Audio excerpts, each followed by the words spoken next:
official. Georgia heads for a recount, the latest on where the presidential race stands in the Peach State, and when we might expect to get those final results.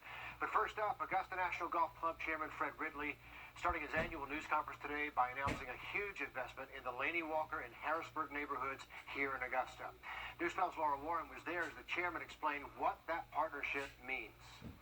$2.5 million each from Augusta National, AT&T, IBM, and Bank of America, totaling up to $10 million to build a community center and a headquarters for the Boys and Girls Club in Augusta. And this is a look at where those facilities will go, right in the old Kroger parking lot near 15th Street. This area of town has been the focus of a lot of talk about revitalization efforts over the last 10 years, but not so much action. We've seen the Kroc Center and a few housing development projects, but we've also seen the Green Jackets move across the river. These two new facilities will provide many services to the community, from a literacy center to access to health care and career development. The chairman saying they want to continue to give back to the Augusta community, and in a year like 2020, their intent in funding these underserved areas in historically black neighborhoods is clear. The effects of a global pandemic and the important issues in our country regarding racial equality have dictated that our perspective regarding these important responsibilities take on new meaning. And Chairman Fred Ridley said today, this is just the tip of the iceberg in terms of investment in the Augusta community. So what can we expect in the years and the decades to come from Augusta National? We'll have those answers tonight, coming up on News 12 at 6 o'clock. A transformational project. Laura, thanks very much. Local leaders in Augusta just wrapping up a news conference about that. This is the good news, Richard. We've seen a significant change in our forecast over the next few days. So for Thursday, we're still expecting a good bit of rain as this front moves through. But Friday, Saturday look fantastic. And even Sunday looks a little bit better as well. But this afternoon definitely been on the soggier side for us. We've already seen an afternoon wave move through Augusta here. It's actually improving now. If we zoom in right at the Augusta National Golf Club, you can see most of the course is dry. You can see maybe just a light sprinkle there off Old Berkman's, but other than that, not much rain out there currently, which is definitely good if any of those players want to get in some last-minute shots. Now, in the western counties, Warren County, Glasscock County, you just saw a little storm move through. Tolliver County, places like Crawfordville, you're going to see that thunderstorm move in here fairly shortly. In our eastern counties, this is actually one of the spots in the CS area that's going to see some rain last the next several hours. So places in northern Aiken County, places like Wagner, Sally, Barnwell, Hilda, Blackville, y'all are going to be seeing this rain stay pretty steady over the next couple of hours. We're likely going to see a little break in the action later tonight before it ramps up again late tonight. Much more on the impacts we could feel for Thursday in just a little bit. Thanks, Riley. That wet weather bound to impact players out on the golf course day. Riley. We're expecting a good bit of rain over the next 24 hours, but significant improvements to the weekend forecast. We'll take a look at it coming up. Some live pictures now from the Gulf Coast of Florida. You can see this. This is Clearwater Beach, and they have been taking a pounding this afternoon. Wind and waves and rain. What was a hurricane became a tropical storm, but Riley, you say it's a strong tropical storm. It is, Richard. We're seeing sustained winds with this system, still up to 70 miles an hour. So it is close to a Cat 1 hurricane, just shy of it. It is moving north at 12 miles an hour, and this pace that we're seeing today, that is the improvement in the forecast. So since it's actually starting to move some, we're actually expecting this to most likely make landfall overnight tonight, early Thursday morning, and then continue off the Georgia and Carolina coast by late Thursday into early Friday morning. So by the time we get to Friday afternoon, the weekend, this system is already a good ways away from us, and we are expecting a good bit drier weather across the area, at least Friday, Saturday, and most of Sunday as well. Now, as far as how much rain we could see between now and Thursday afternoon, looks to be an additional inch in some places. Isolated spots could see a little bit more than that. Definitely the possibility of over an inch in some areas. Some will see less, though. So it's going to be a situation where some see more than others, but there will be that potential for some people to see some isolated flooding issues, especially if you do flood easily. But this is the improvement. By Friday, we're bringing back mostly sunny skies for us. Should be fantastic weather on Friday. Saturday looks just as great as well. Less humidity, more fall-like feel to the air, and we should see partly cloudy to mostly sunny skies Saturday. Now, here's our setup. Once again, it hasn't changed all too much from yesterday. The only difference is that this cold front is now closer towards us, so it's increasing that lift and increasing the coverage of rain, which is why we've seen a good bit more today. So this is continuing rainfall across a lot of our eastern counties. Barnwell, Bamberg, Allendale, Aiken, Saluda County, you're starting to see some of that rain. And actually even some thunderstorms up towards Tolliver, Wilkes County, Washington, you're seeing some of that. Thompson, you're about to get clipped by a little shower here.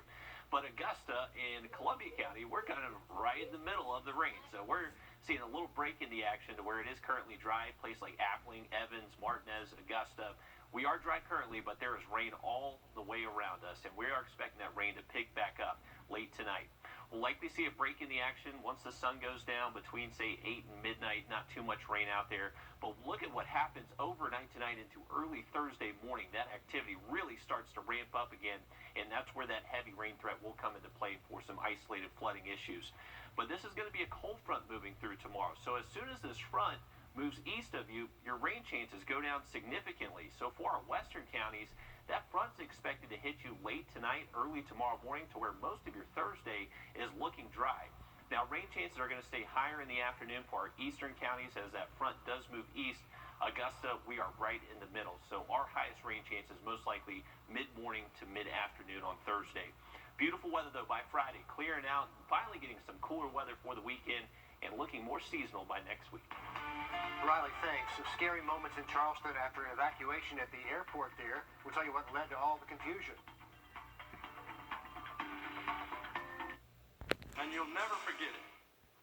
Well, this is just into the Weather Center. This is from the Weather Prediction Center. They did increase our odds of seeing some flash flooding across the region tonight through early Thursday morning. They bumped up our northern counties now into a slight risk, so that's a little bit more of an elevated threat for some significant rain. And a lot of this is actually going to fall late tonight into early Thursday morning. So stay safe out on the roadways if you're going to be out early.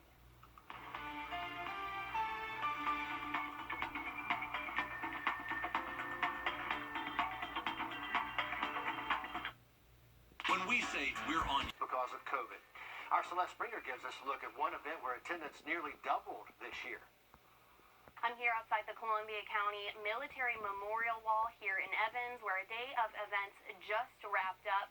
Those were put on for veterans by the Evans Veterans of Foreign Wars Post. The morning started with a breakfast where vets were able to eat and catch up with each other. Next, a ceremony unveiling a new statue outside the post. The statue you see here honors those who lost their lives serving. And finally, the biggest event of all of them, a wreath-laying ceremony outside the Columbia County Library. Among the veterans, a younger generation. Local Cub Scouts came out to pay their respects. It's something important to Cub Scouts and Boy Scouts that they learn about our nation and have patriotism, and I wanted them to experience something different. And despite a little bit of rain and some difficulties due to the pandemic, the commander of the post tells me attendance here nearly doubled compared to last year. And coming up at 6 o'clock, we'll look at how some other organizations are celebrating our veterans during the pandemic. In Columbia County, Celeste Springer on your side. President Trump and President-elect Joe Biden. Light rain closer towards Columbia County. We'll have much more on when this rain is expected to finally clear out for us in just a little bit. Thanks, Riley. The biggest story from Augusta National today is not about golf. The club announced a $10 million donation toward developing underserved areas in Augusta. Transformational news there. Those community development projects are in the Harrisburg and Laney Walker areas. The Augusta National sharing these pictures showing where the developments will be at the intersection of Fenwick Street and Chafee Avenue. They even shared a rendering of what one of those buildings will look like. The Augusta National partnering with AT&T, Bank of America, IBM, all contributing $2.5 million each to this project. Laura Warren shows us why here and why now. National conversations over the past 6 months about race, equality, and opportunity. That's what Chairman Ridley says compelled the club to ask themselves, what more can they do to move Augusta forward? Each organization's $2.5 million contribution will provide the majority of funding needed for this first step in the journey to uplift these underserved communities and, importantly, to promote generational change and the opportunity for economic mobility all Americans deserve. Chairman Ridley making that announcement from Augusta National, just a mile down the road from Harrisburg, but a world apart. What once were thriving communities, Harrisburg and Laney Walker have experienced decades of disinvestment, poverty, crime, and unemployment. This partnership with the Boys and Girls Club and MCG Foundation will help build both a community center and a Boys and Girls Club headquarters, providing needed services from healthcare to career development, mentorship programs, nutrition resources, and more to help provide opportunities to part of Augusta that feels left behind. We're getting on this train now, but there's been a lot of work that has preceded us. But we're in for the long term. A long-term investment with plans to create momentum and attention for more growth in this area. The real potential of this opportunity is in the area of a multi-$100 million investment. Now that's going to require participation by the federal government. We have made applications for choice neighborhood grants. A club with a history of planting seeds, hoping to grow roots for a better Augusta. Keep in mind, this comes after the Community Foundation donated more than $2 million earlier in the year to help Augusta build up its COVID testing capabilities, plus the announcement Monday of the scholarships for Payne College golfers and the money to help fund a female golf team at Payne College. So the reach and the impact of the club on this community really can't be overstated. Laura Warren at Augusta National, and she is so right about that. And coming up here in about 7 minutes, we speak with the people who will be really affected by the benefits of all this, who will benefit from it. We're going to hear from them as well as when all this will get started in just a few minutes. Hopefully you took a moment today to thank our veterans, and even during this pandemic, there were plenty of ways to do that here in the River region. Celeste Springer went to several of them and shows us how people showed their thanks today.